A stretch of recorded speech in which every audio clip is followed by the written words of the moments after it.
pessoal, sejam bem-vindos a mais um episódio do programa do Levar ao Pão. Nós vamos desmistificar a arte da panificação. E desmistificar a arte da panificação, a gente está voltando no tempo e falando sobre um produto que chama-se cangalha. Cangalha ou aquele biscoitinho de Jacareí, que na verdade é uma massa de pão doce que é assado durante o dia e à noite, a hora que o padeiro vai embora, ele coloca no forno novamente, com o forno desligado, né? Então ele vai secar e vai virar um biscoito. No dia seguinte, a balconista embala e é vendido em pacotinhos. O cliente compra, leva para casa, chucha no café com leite quentinho e fica uma delícia. Bom, Wagner, a gente vai fazer a cangalha, a massa, que é uma massinha semidoce, ou pode ser doce também.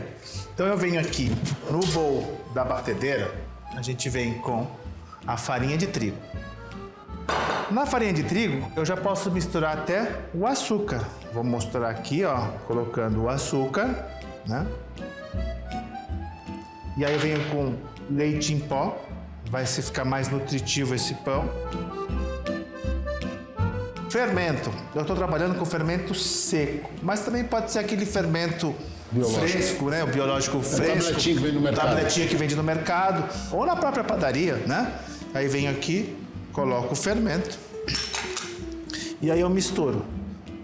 Misturei, eu vou pro tacho da batedeira. Ou, se você está fazendo na sua padaria, vai na maceira, né?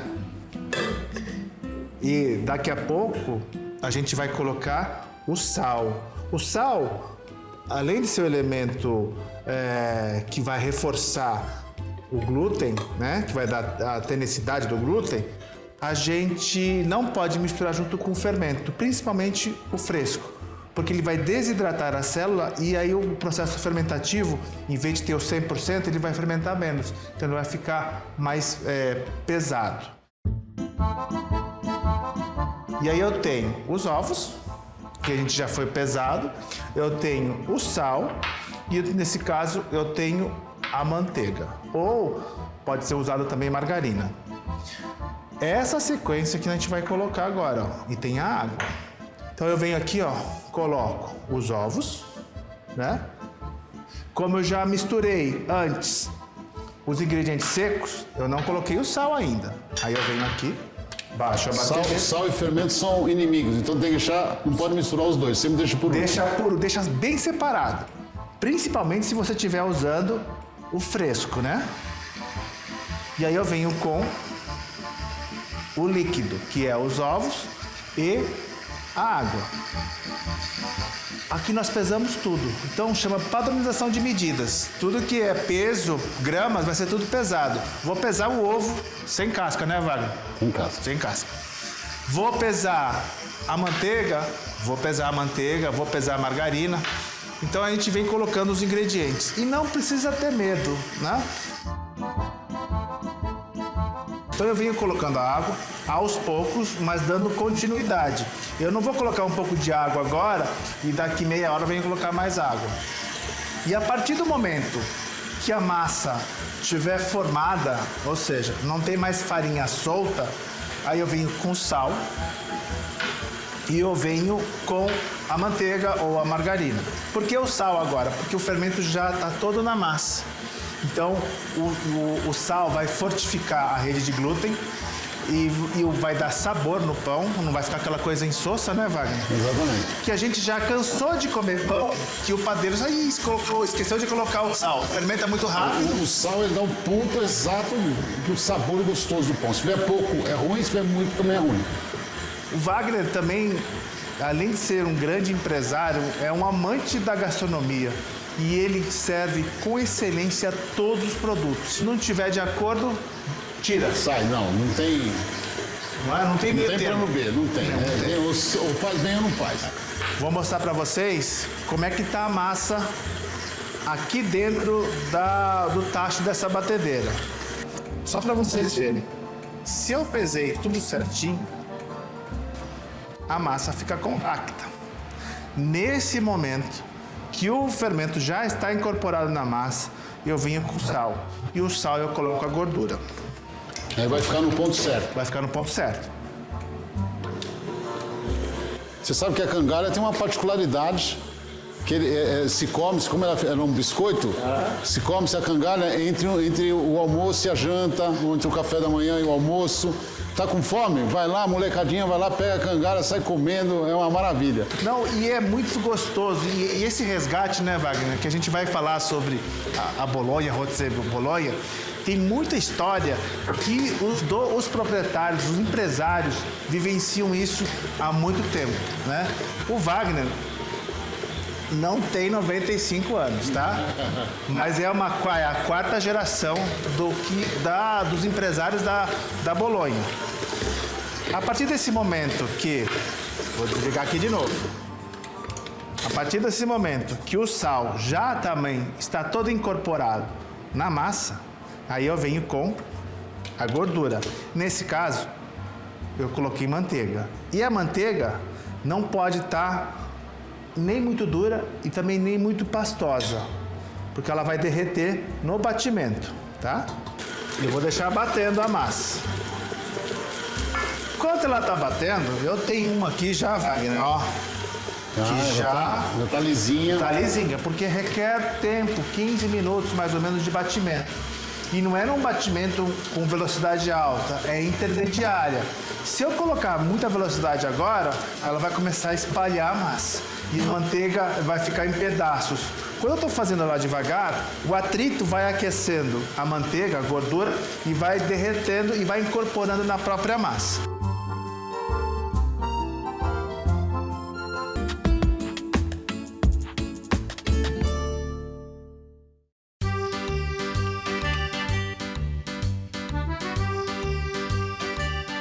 Pessoal, é o seguinte, ó. Como a massinha, a massa está pronta da cangalha, eu vou só desligar aqui, porque senão vai demorar muito tempo no batimento. Eu venho para cá, coloquei um pouquinho de farinha aqui, vou colocar a massa aqui em cima da bancada e com o auxílio de um rolo, eu venho abrindo a massa. Ó, a massa... Depois do batimento, você tem que dar um descanso de 20 minutinhos, porque o atrito dela está forçando o glúten. E quando eu deixo 20 minutos repousando em cima da bancada, ela relaxa. E aí eu consigo abrir mais fácil, né? Ela fica bem elástica, ó, que bacana. Tem também quem, às vezes a pessoa não tem um rolo, pode pegar uma garrafa. E não esquecer que sempre uma padaria mais próxima pode ajudar muito. Às vezes o fermento, às vezes um quilo de farinha, sempre na padaria tem. Bom, eu abri num retângulo, né? Eu vou cortar aqui no meio para vocês verem como é que a gente trabalha.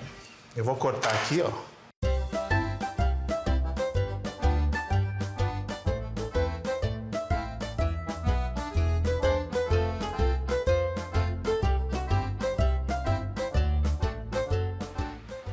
Com o óleo que tá aqui, ó.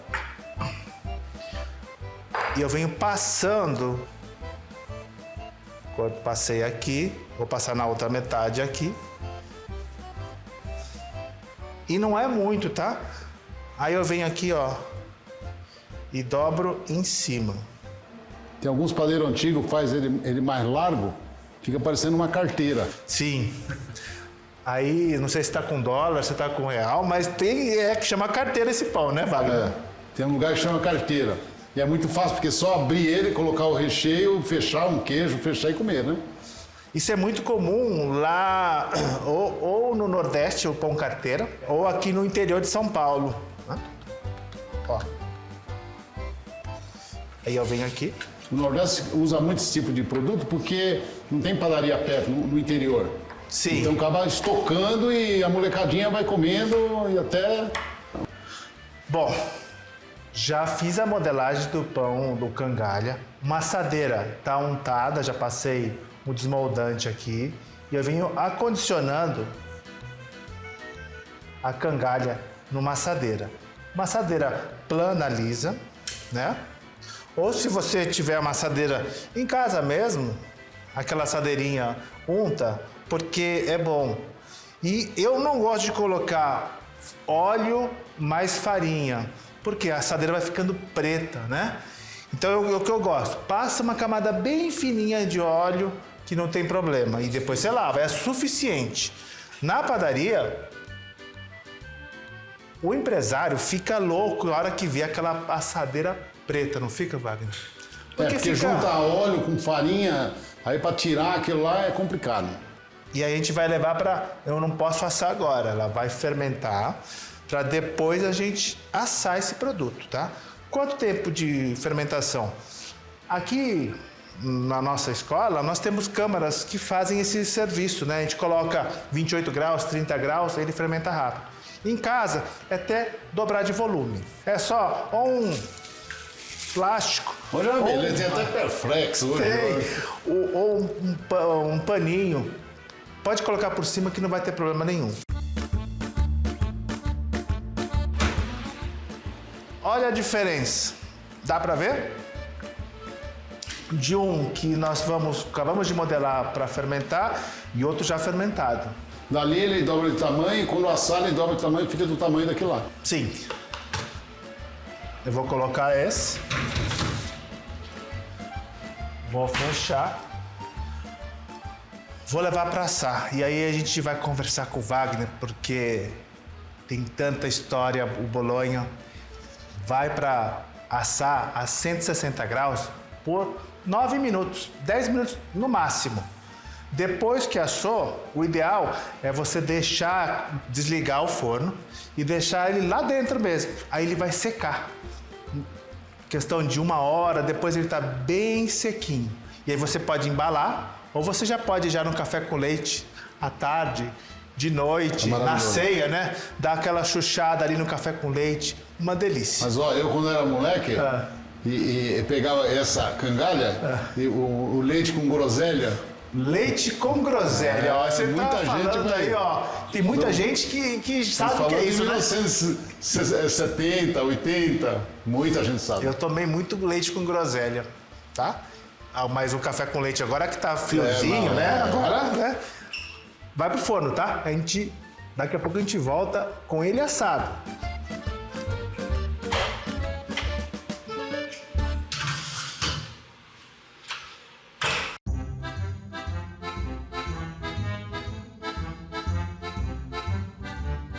Então, o espetacular do... Tá saindo.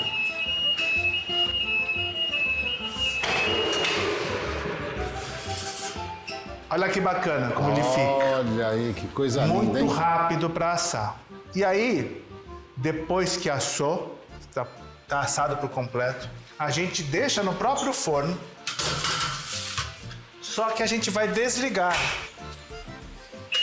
e aproveitar o calor residual para secar. Dá uma olhada como é que ficou aqui, ó. Sequinho, ó. Bem Virou durinho. um biscoito. Virou um biscoito. Nós já preparamos aqui, ó, um café com leite. Naquele método antigo da garrafa térmica ainda. E ó, um cafezinho com Funciona leite bem. bem quente. Tô fazendo aqui pro Wagner também. Vou fechar. E a gente vai degustar a cangalha. Ok, pessoal? Espero que vocês tenham gostado do programa, do episódio de hoje. E a gente está resgatando um pão que lá atrás foi perdido no tempo. Bom, enquanto isso a gente vai brindar, mas é com café com leite, né? E ó, com a cangalha. A gente molha, umedece, ele fica macio. Você sabe que o italiano tem muito isso de molhar o pão no café com leite para comer. Sim. Minha avó fazia muito isso, minha avó era italiana, fazia muito isso. Ó.